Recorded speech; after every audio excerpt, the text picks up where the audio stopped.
Call the meeting to order. Roll call, please. Mayor Dewey, Present. Mr. Birnbaum is absent but expected. Mr. DeLeo, ditto. Mr. DePorter. Here.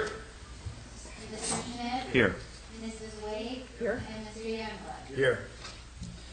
Notice was provided to the Burnersville News, Courier News, Star Ledger, filed with the municipal clerk, and posted on the municipal bulletin board on December 12, 2014. Due to a weather emergency on January 26, notice was given to cancel the January 26 meeting and reschedule for Thursday, January 29th. Please rise for the Pledge of Allegiance. Pledge allegiance To the flag of the United States of America and to the republic for which it stands, one nation, under God, indivisible, with liberty and justice for all.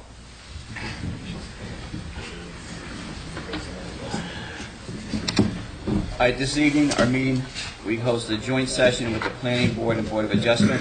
I'm going to ask both chairpersons from the Planning Board and Board of Adjustment to call your meetings to order. Chairpersons. Call the meeting to order for the planning board. Okay. You don't need to take the items.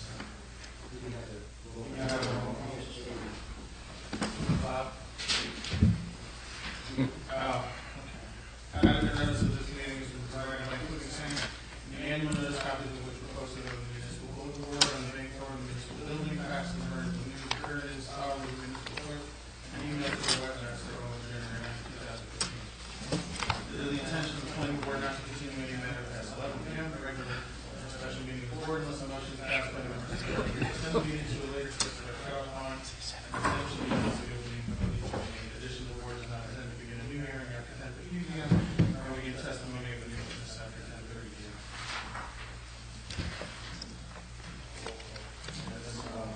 Mr. Graham?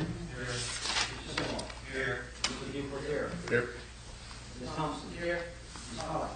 Here. Mr. Scott is absent. Mrs. Kellogg? Here.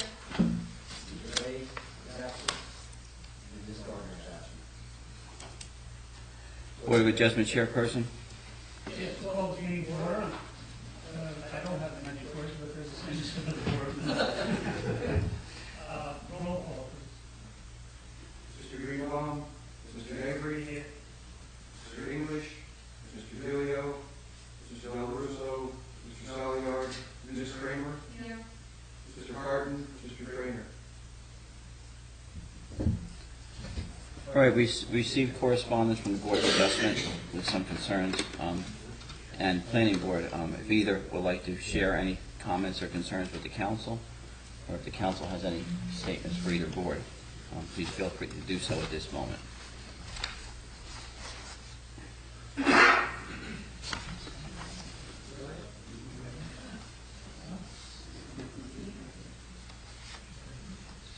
No comments? No comments, Board of Adjustment. Okay, I'll close this session in the meeting. Oh, you have a comment? Okay. we have the annual report from the Board of Adjustment. I believe you each have a copy of it. Yes. It's quite specific. All of our members, we've had meetings, and I'm sure you recognize the membership, even though they're not here. We do have recommendations. The first recommendation that we had was, after all these years of Board of Adjustment meeting, one of our members, Tom Carton, suggested that we salute the flag for every meeting, and that was adopted unanimously. The second notice, or the second member, recommendation was an application to the board, and we found that through experience, we had an application that did not require notice. Okay. Applications before the Board of Adjustment for type A and type B variances are not legally required in Burnsville for a notice. And our recommendation is that this council prepare such an ordinance to require notice. That was the experience with the high school field expansion application, which we finally did agree to have a meeting, we approved it, and of course, construction was done. But we recommend to the council that you consider it an ordinance requiring notice on type A and type B applications. Other than that, you have our report. We have no further comments, other than to say congratulations to the new members of the council. Thank you very much.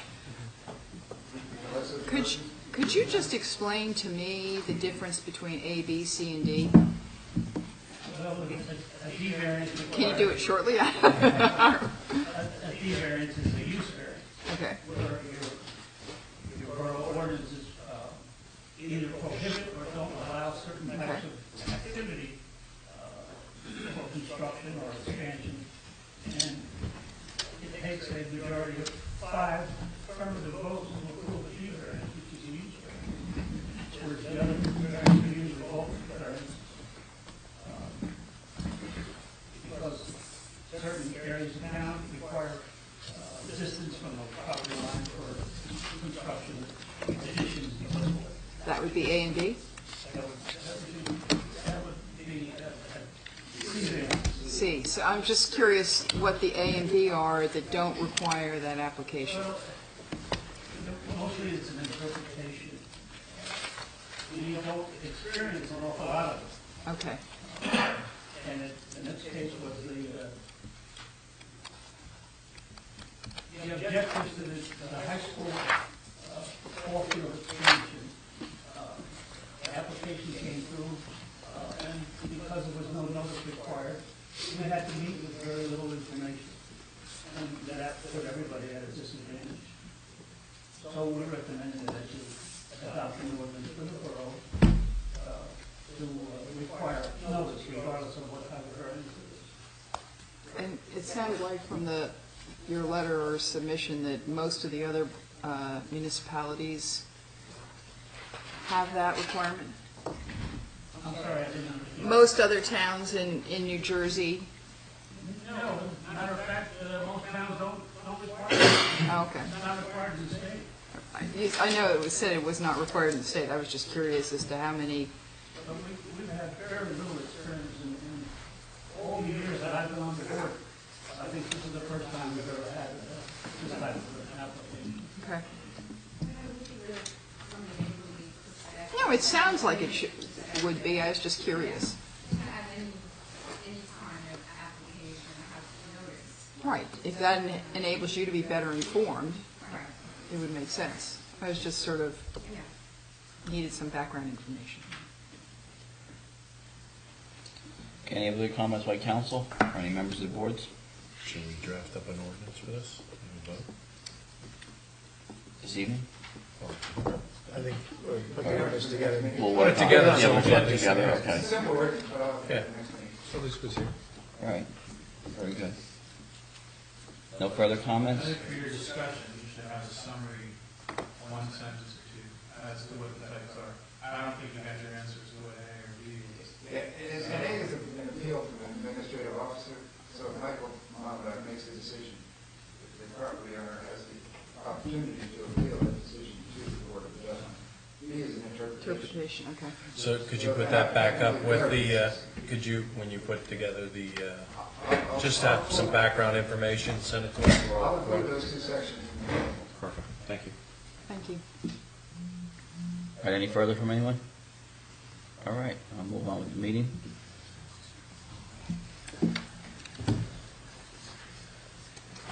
All right, approval of minutes.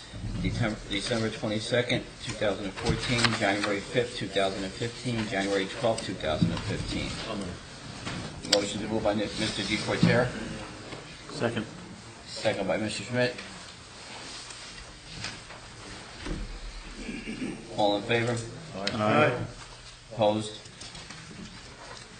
All right, open session. At this point in the meeting, the mayor and council welcome comments from any member of the public. To help facilitate an orderly meeting and permit the opportunity for anyone who wishes to be heard, speakers shall limit their comments to 5 minutes. If reading from a prepared statement, please provide a copy and email a copy to the clerk's office after making your comments. so it may be properly reflected in the minutes. Anybody from the public wishing to be heard?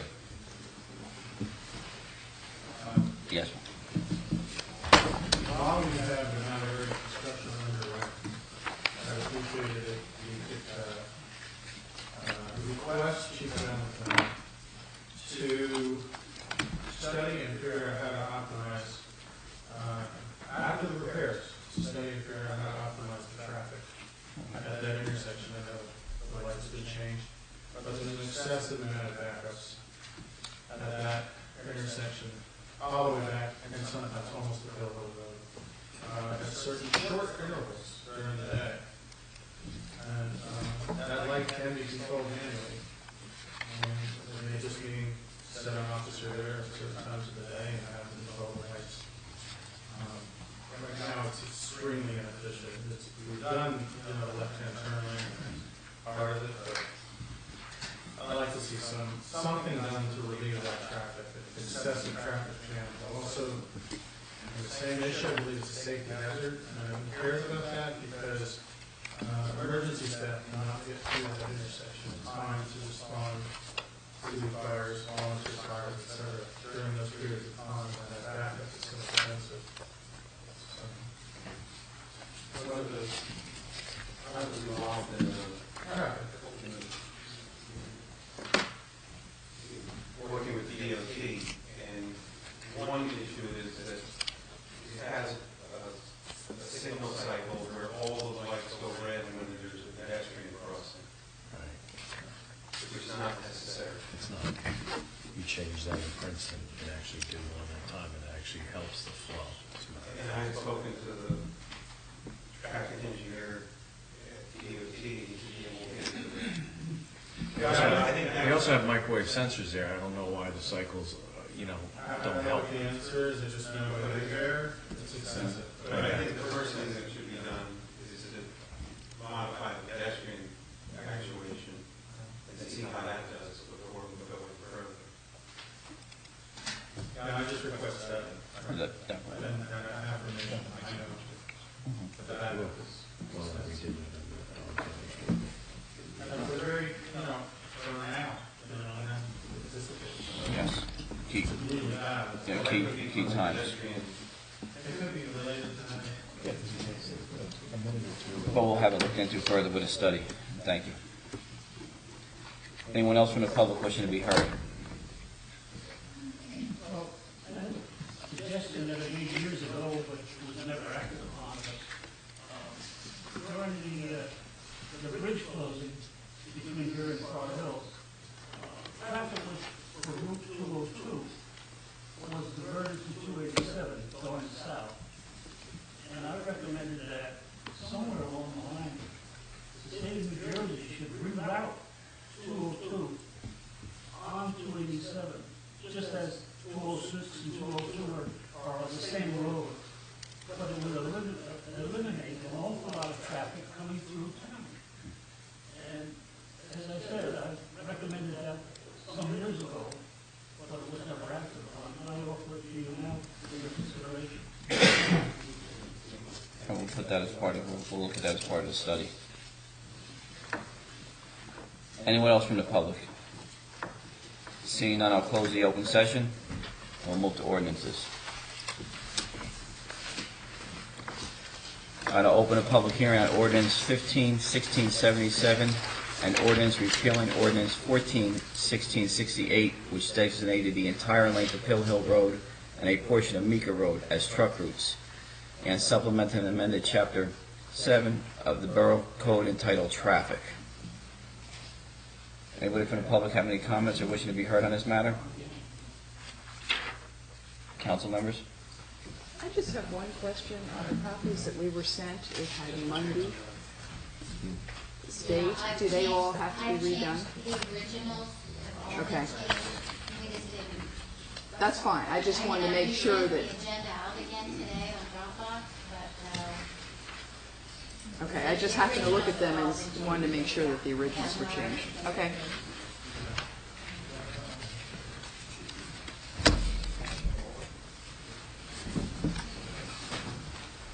Or just, Thank you, sir.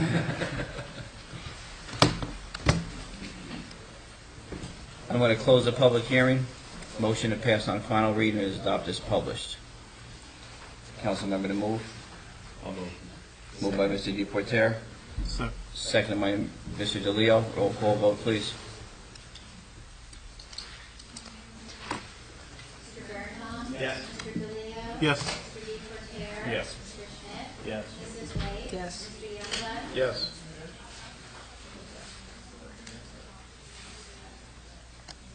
Okay. I'm going to open a public hearing on ordinance 15-1678, an ordinance authorizing the planning board and zoning board of adjustment to accept a fee in lieu of constructing affordable housing as authorized by NJAC 5:97-8.4 and supplementing and amending Article 13 of the Borough Land Development Regulations entitled Affordable Housing. Public hearing. Anybody from the public wishing to be heard? Any council comments or discussions?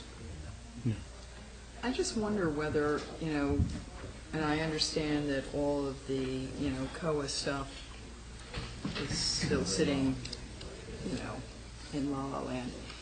But if we continue to accept fees, are we just getting further behind in, reaching our own probable requirements? I don't think so. It was part of the attorney's report. I think Jackie mentioned something about that, and like you said, it is in La La Land right now. It's up in the air, and it's in the courts. Well, the other thing is that the Board of Adjustment approved the old manor site with contributions from the Board. No, I understand. I'm just wondering, not so much about this, but going forward, whether There is not even be used to construct work, but everything. I recognize the theory, but, I worry about what happens if, the courts take over, or the courts take over and say, oh, well, Bernardsville or Basking Ridge or any of our towns, but we're referring to Bernardsville, we're counting the space in the middle of the highways and stuff like that as part of your territory. I think the greatest danger of the courts taking over is village remedies, where developers come in and want higher density housing, and in return for including 20% set aside for affordable, as opposed to, money to set aside. At this point, it's hard to answer the question because no one knows where we're going. Right. Including health, especially health. Especially COA. All right, I'll close the public hearing. A motion to pass on final reading and adopt as published. Moved by Councilman Deportaire. Second by Councilman Youngblood. Roll call vote, please. Mr. Youngblood? Yes. Mrs. Wade? Yes. Mr. Schmidt? Yes. Mr. Deportaire? Yes. Mr. DeLeo? Yes. Mr. Birnbaum? Yes. All right, council member to move 15679, an ordinance authorizing municipal police aid and shared services agreement between and among the Borough Police Department and other police departments in Somerset County and amending Chapter 2 of the Borough Code entitled Administration, be introduced by title, passed on first reading, published according to law, and a public hearing be scheduled for a meeting beginning at 7 p.m. February 23, 2015. Moved by Councilman Birnbaum. Do I have a second? Second. Second by Councilman DeLeo. All in favor? Aye. Opposed? Okay, resolutions. If you notice on the desk, we have a additional resolution 15-42. Any council members have any questions or any discussion they'd like to pull any of the resolutions that are present today? Yeah, I'd like to pull 1533 and 1536. Okay. 1536, you said, yeah? Yeah, in light of the fact that we had the library's report at the end, I sort of feel like the Silbert contract maybe ought to be discussed in conjunction with the library's needs. It's sort of, anyway. Yeah, I don't think it interferes with the needs at this point. Ralph and I had a brief discussion with Terry Thompson before. Maybe what we'll do is just make it clear that that's excluded from any agreement. If they do take any space, then we're not paying commission on it. We'll just So I'll just. But we're paying them $21,000, it looked like. Plus then they get fees, you know, commission based on renting it. I thought I read there was like a $21,000 fee for 6 months. So let's vote on the rest, and we can, All right. we'll pull it, we'll have a discussion. Okay, I'll entertain a motion to approve resolutions 1529 through 1532, 1534, 1535, then 1537 to 1542. Motion? 41. 40, 42. 42 is encompassing. Yeah, we have one. This one, Jen. Oh, this one. Okay. Okay, move, please. Anybody want to move? I'll move. Mr. Youngblood's moving. Second by Mr. Bearbaum. Roll call vote. Mr. Birnbaum? Yes. Mr. DeLeo? Yes. Mr. DePorter? Yes. Mr. Schmidt? Yes. Mrs. Wade? Yes. And Mr. Youngblood? Yes. Okay, 1536. Councilwoman Wade, any further discussion? Has the attorney satisfied here? Well, I guess I mean, as I read it, we're giving them the contract. It's taken so long to get this far, to lease it, and yet, in the same package, we're talking about the library's needs, and I just sort of feel like we're paying someone out of one hand and... Why don't we put it on the next meeting? Well, but The 21,000, I just looked briefly through. That's just a reference to pay to play. That takes into that number. Okay. So that has nothing to do with Okay. it. So that's not anything we're paying now. that's just a commission, so, if they lease the space for $10,000 and they're getting 5%, then they, okay. So it's not an automatic payment we're making unless they've actually executed the lease. Exactly. And if the library takes some of the space, we'll carve that out. But tabling to the next meeting makes sense because you have to change it. That's correct. Yeah. We can discuss it. It's purely a commission. It's here. Okay, any further As discussion? I said, 21,000 in the preamble, and that's just in every professional. Oh, okay. resolution. I didn't know that, but I still, if the library really needs it, I think we need a discussion about the library's needs, which sort of comes up at the tail end of the code. Okay, so, Honestly, it arrived kind of late and wound up getting thrown on the agenda. Okay, that's fine, but it just,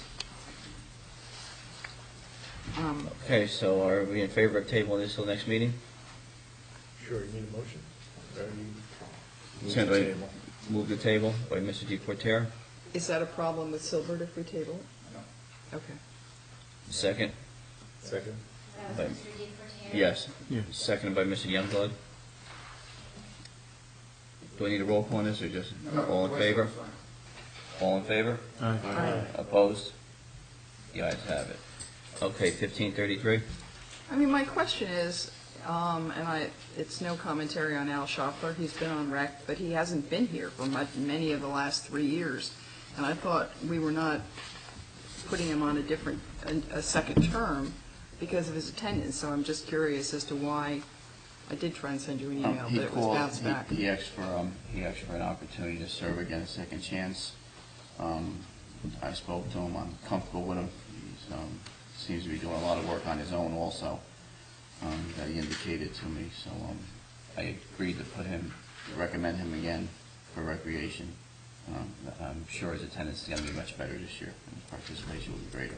I would hope, because, we've sort of used attendance as a criteria, over a number of committees over the years. And Al, I serve on the rec. Al's attendance has been, I won't go that far, but less than perfect. Way less than perfect. Okay, any further discussion on 1533? Accept the motion to move. Moved by Mr. DePorter, second by Mr. DeLeo. Roll call vote. Mr. Youngblood? Yes. Mrs. Wade? No.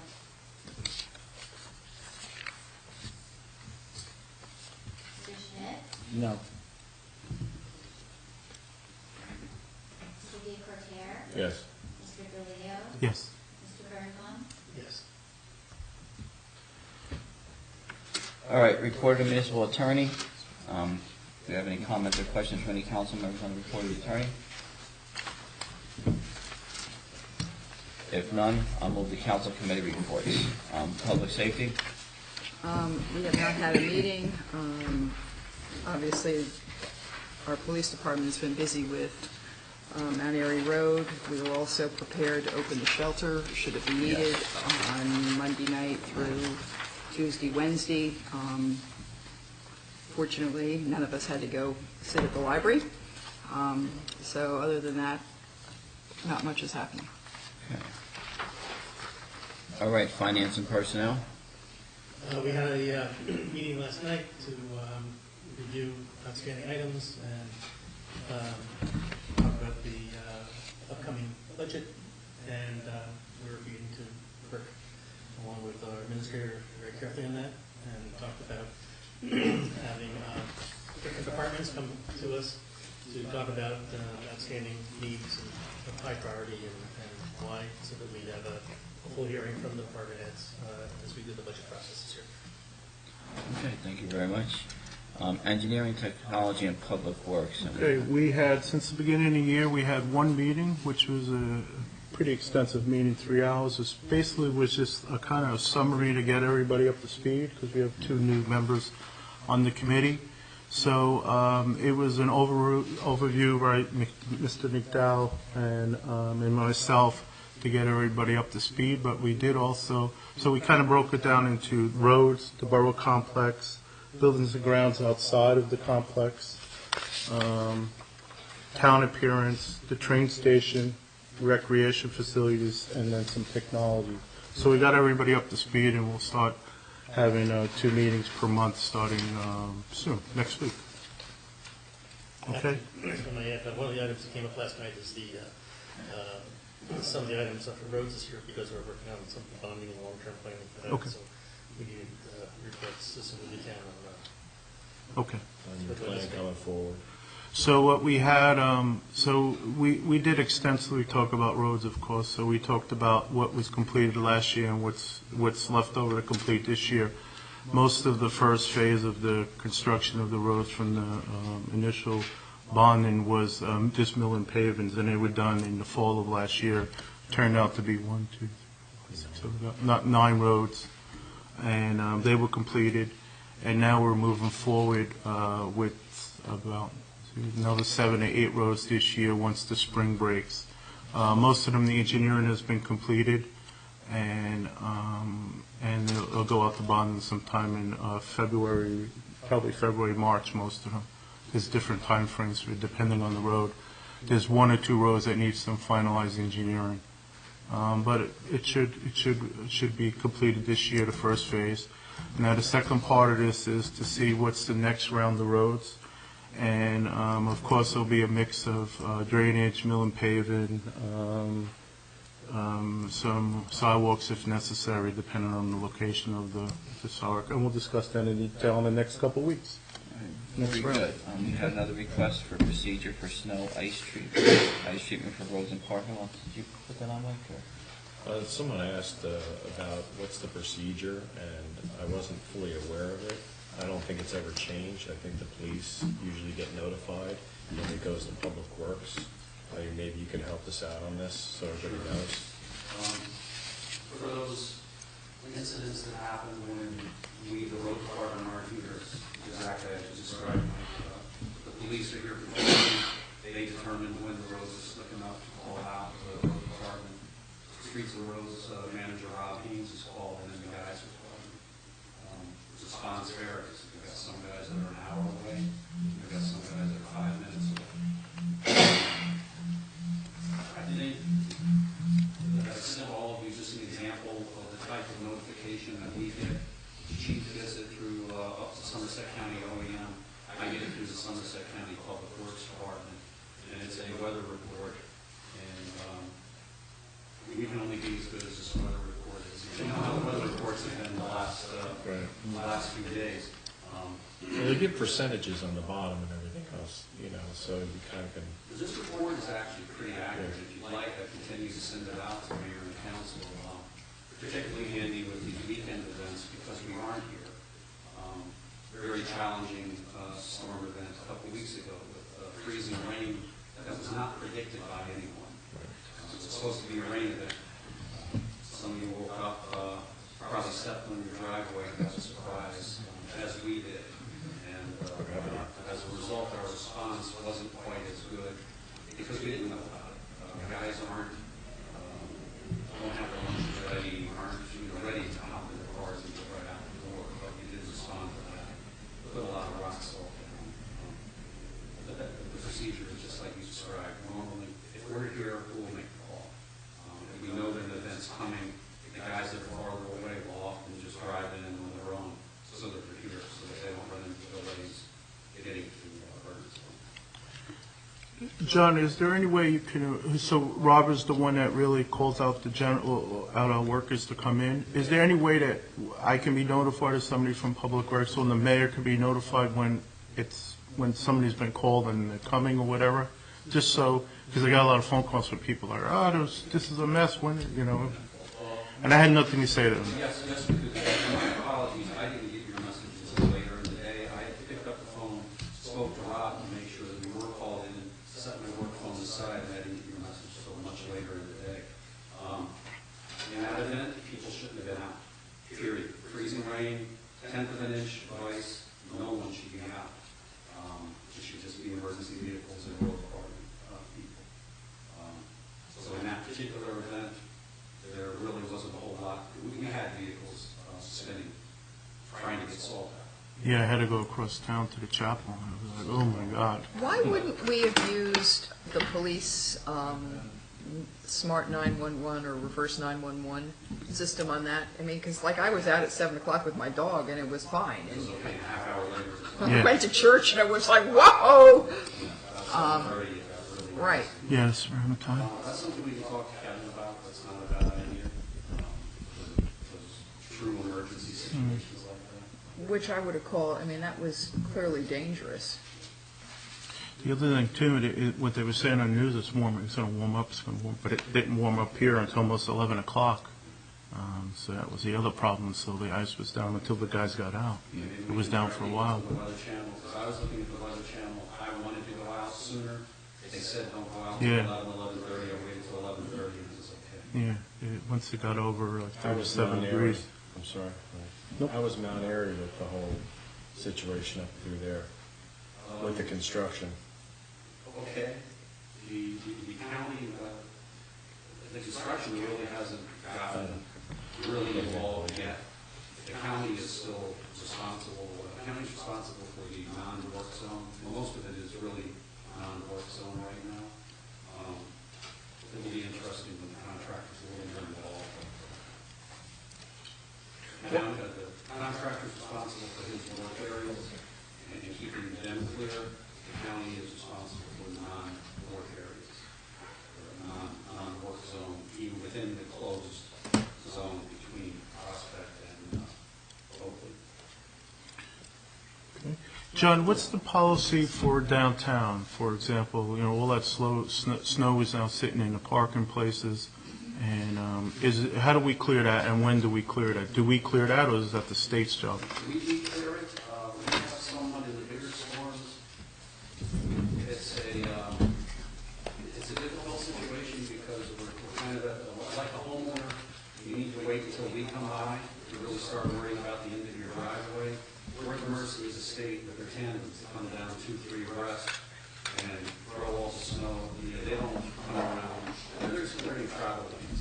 You have someone that stays in the downtown area at night and kind of goes around and babysits it. And we try to push it back up as best we can. But it really can't be effective until after the states come through and clear all of theirs. We kind of monitor the parking area and sidewalks. In smaller storms, we don't get involved in snow removal. I let Mother Nature do its thing. But the other thing that's tough, we're looking at it right now. If we get another storm, we're talking about maybe a Sunday into Monday event. If we get 6 to 8 inches, we'll probably have to do a snow removal in the downtown area.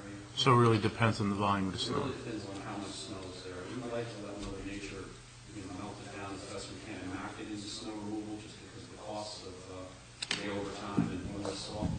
So the railroad station is handled by a contractor, and the library is handled by a contractor? Same contractor, and Post office parking lot. post office? And the other- As well as the sidewalks along municipal properties. Okay. The top of Claremont? The parking area? Yes, Claremont, Somerset Avenue, there's a number of them around Okay. town, skating rink. The other thing, just while we're on the subject, was the snow removal too. We have to kind of look at the frequency of the storms. Sure. There's a chance my guys will be out tonight. If there wasn't enough snow, say on Saturday, that we wanted to get a snow removal done, I gotta think about my guys, they have to be rested. They may be out tonight salting, they may be back out Sunday into Monday, so I gotta get a clear window when there isn't weather in the forecast. Right. So we can get them up there to do the snow removal. So what's the procedure for them? They 12 on and off, or what is it I'd usually? love to be able to have enough guys to do 12 on and off. So what do they do? They go out, they plow, we'll bring them in, there's no set guideline, but we do bring them in for a 3-4 hour break, and then we go back out maybe for another 6 to 8, and we kind of stagger them through the night. Okay. All right, any further? Thank you, John. Any further, John? Actually, one more question. Yes, Pete. How long does it take you to actually do a sweep with the Pass. with the 53 miles? For snow, anywhere 2 to 3 hours. Pretty fast. Any equipment issues after the last storm? Oh, after the last one, no. No? Okay, good. But periodically, that's the rarity. Yeah. Hose that blows, plow frame, blade breaks off, there's stuff that happens. Sure. Okay. All right. Thanks, John. All right. Move to items of business. Our package, we have correspondence. It's a January 19th letter from the Library Board of Trustees President regarding space in the lower level of the library building. I think we briefly touched on that already. Is there any further comments or discussion on that? Well, yeah, I mean, Sure. Just for those of you who have not met our library director, April Mr. Lindahl, I believe you've met her, the rest of you have seen her before.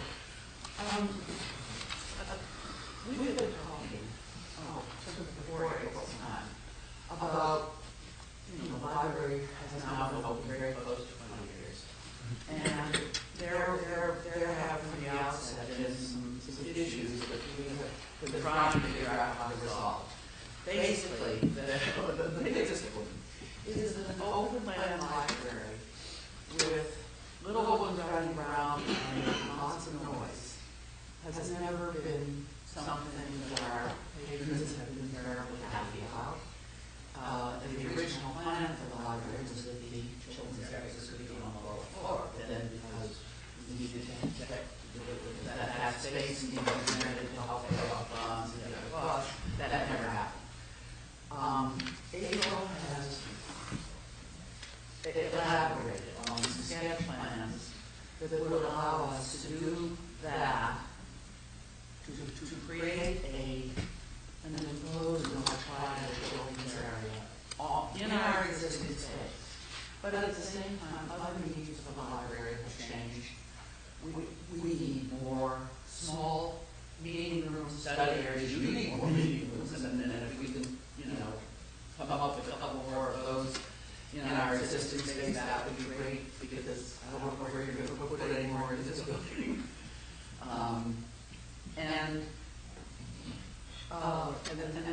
But before we finalize or try to finalize any plans, we thought we ought to ask you if you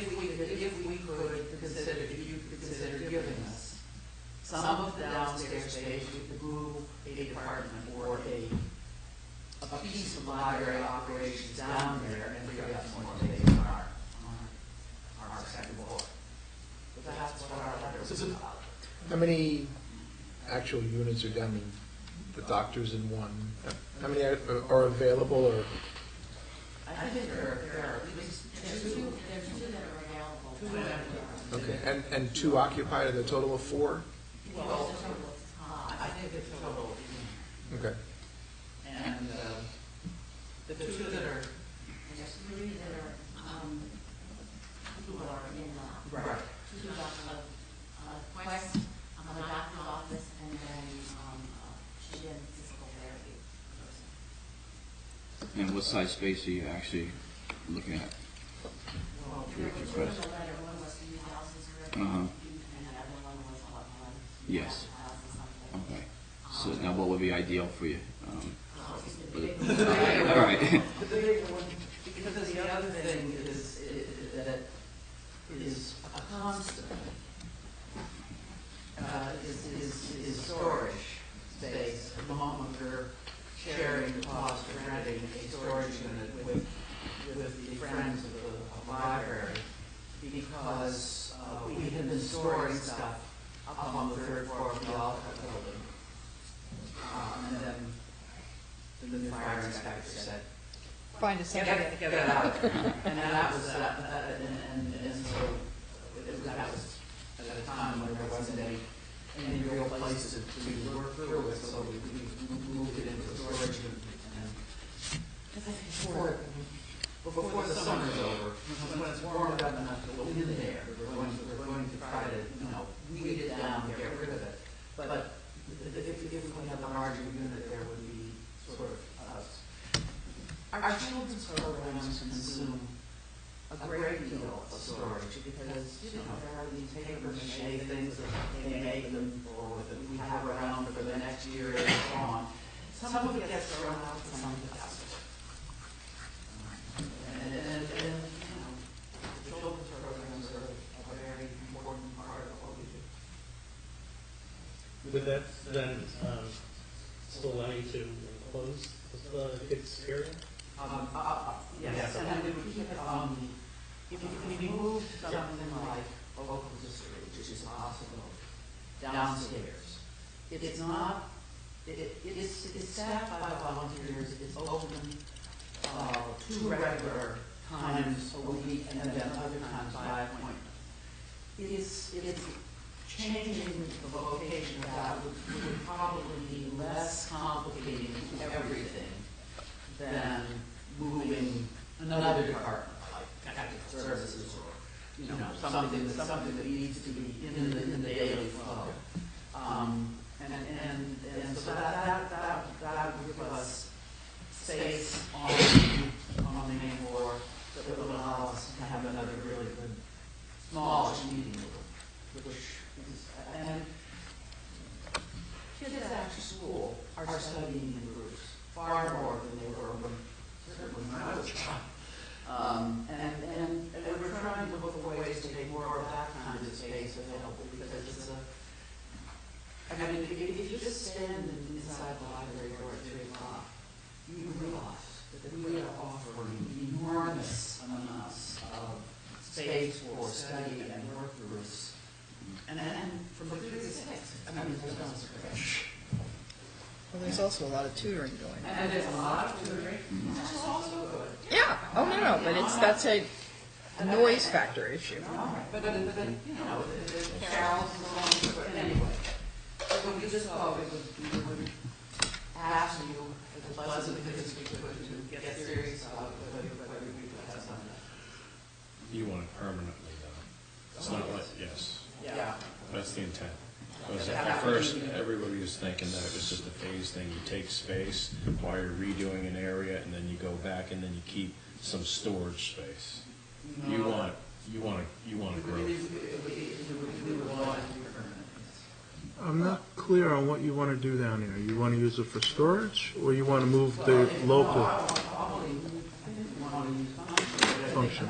All of those, both of those office spaces have additional closets that we don't have. So there is storage in both of them. So you're talking about moving the kids' room down and the rare books, or the, No. keep the kids' room? But You said something about a history, a Local history section. Local history. The local history. Local history, yes. So the lowest cost from the staff perspective is the most safe Right. approach to take. It's the least, it's very focused usage.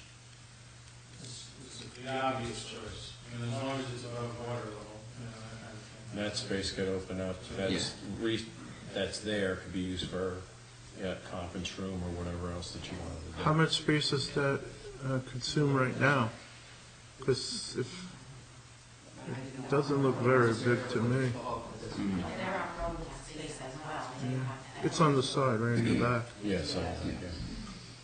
Bob, do you know how big the local district, or Rosalie, you know how big the local district space is now?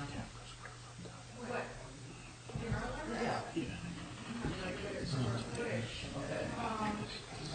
But I would, let me put in a plus for storage. Not just getting the space of computers, spare computers, computer parts, things like that, besides display items, display things, easels, bookends, there's all kinds of things that a library needs to put a deposit somewhere, and we don't have deposits for it. They're sitting on shelves in technical services. And then they're taking up the space that could be utilized for better things. Yeah. Sure. For workstations, for staff. the point is it's administrative access to those areas.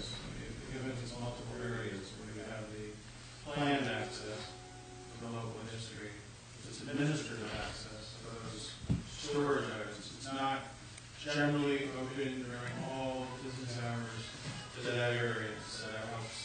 Well, it's definitely a good idea. Risk and decrease staffing costs. I just was, It's a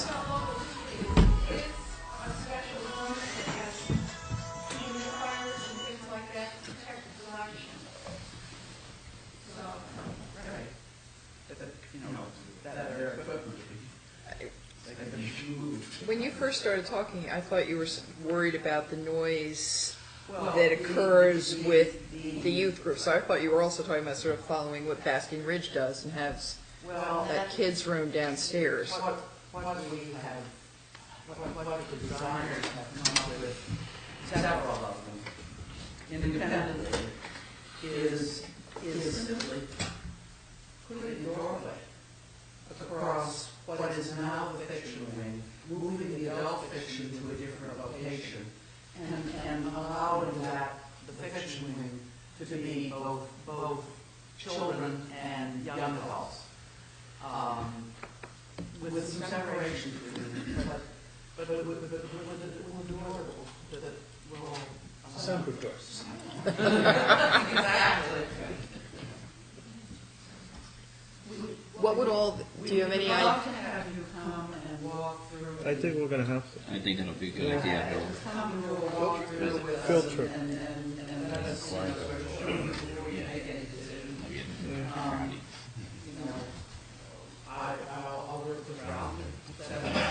That'll be great, yeah. Yeah, thank you. Have a group so we don't have a form. And more specific, it would be, with, option A or option B, to help us really see and visualize what you've got planned, would be helpful so that we know, it's sort of like this is what we really want to do. Do you have any cost estimates?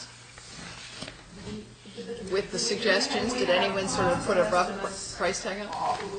But they're sort of on an item-by-item basis, and, they cover everything.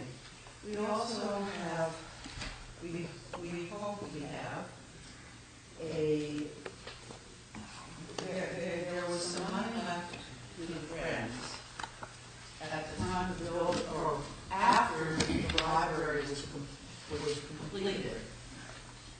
A member of the community got it, left some money to Friends, which is restricted to being used for capital purposes. And so frankly, if we get started on this, we're going to knock on the door and say, how much can you help us? Your time is coming. Yeah, Yes, because the big concern, she left the building fund, the building was finished.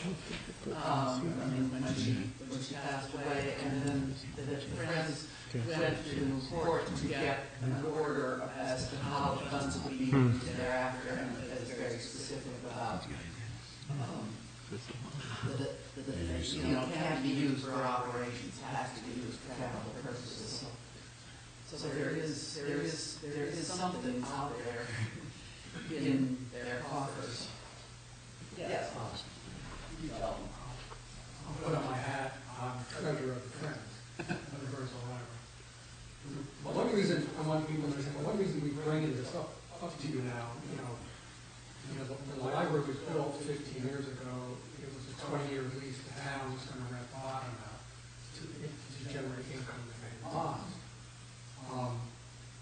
It was most taxpayers or residents, eventually the town would take the whole space eventually. So we have 5 years left to go.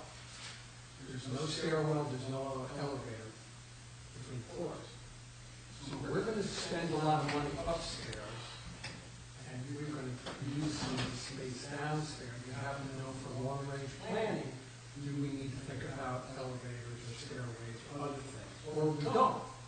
But the town's never going to give up that space to the library or even use it yourself, because I'm thinking the town could grow offices, space over there.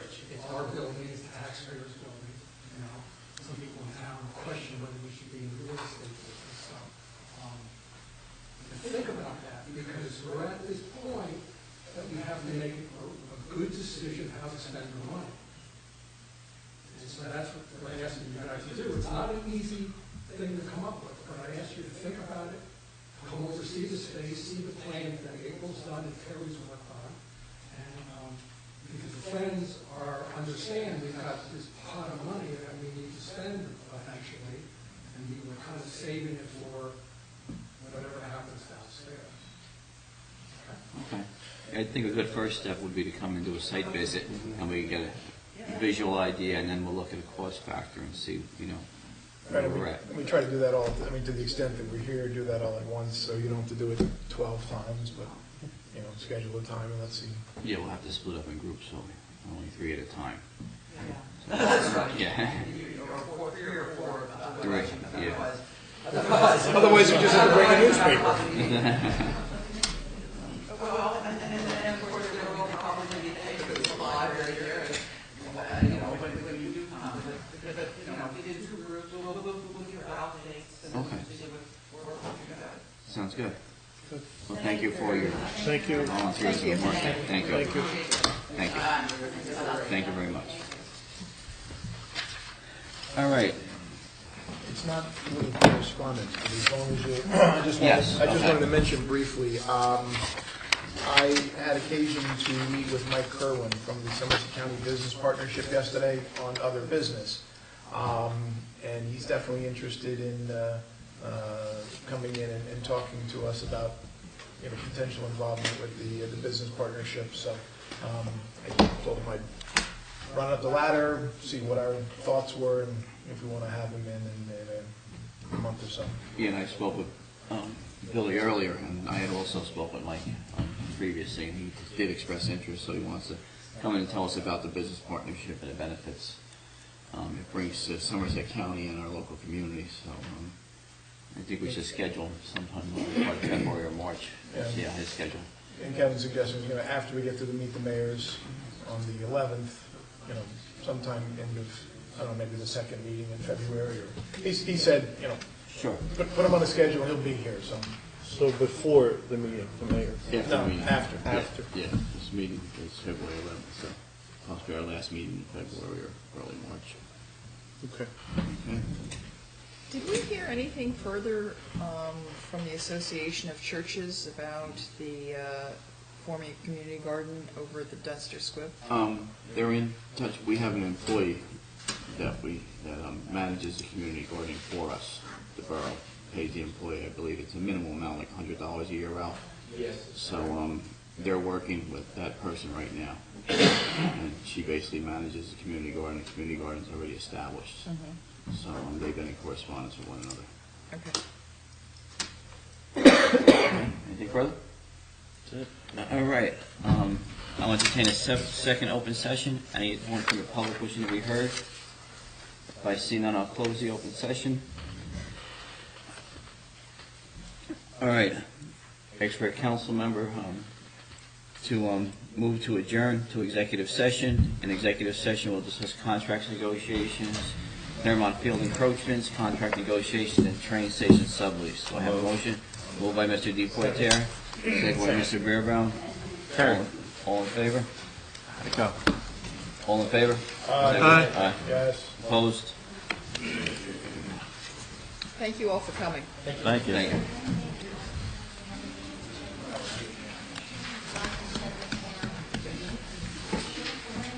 I think it's a bad idea.